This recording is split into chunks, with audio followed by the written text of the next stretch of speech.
પણ કઠોળનો લોટ છે, સજીવ માટી છે અને દેશી ગોળ છે 1 થી 1.5 કિલો, બરાબર. આ બધી વસ્તુ 200 લીટર જીવામૃત બનાવવા માટે આટલી વસ્તુની જરૂર પડે. તો આપણે 10 કિલો જે દેશી ગાયનું છોણ જે છે ગોબર એને રબડી બનાવી અને બેરલમાં ઉમેરવીને થાય. ઉમેરો બે જણા પકડી પછી આગળ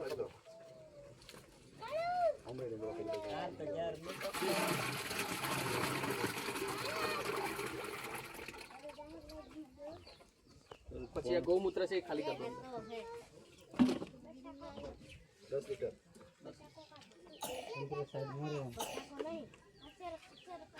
ગોળ લાવી દો એટલે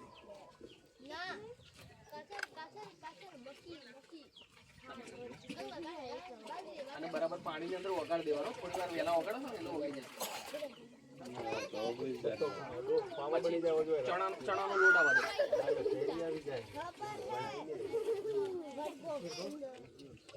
ચણાનો લોટ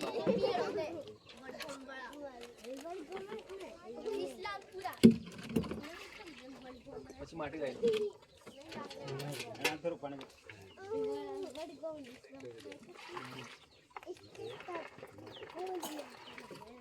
કેટલી વસ્તુ નાખી આપણે?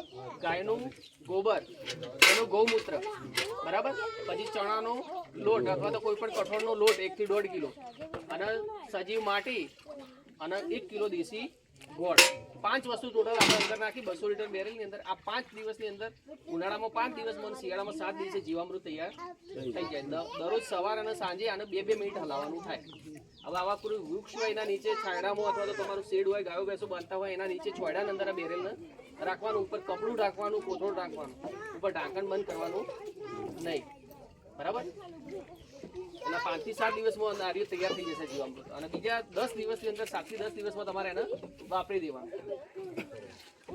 અને દરરોજ ઘડિયાળનો કાંટો જે દિશામાં ફરતો હોય એ દિશે તમારે હલાવવાનું થાય. ખ્યાલ આવી ગયો? આ દેશી યુરિયા આપણું યુરિયા જેવું કામ કરશે. આ બનાવી શકીએ આપણે ઘરે. આ બધી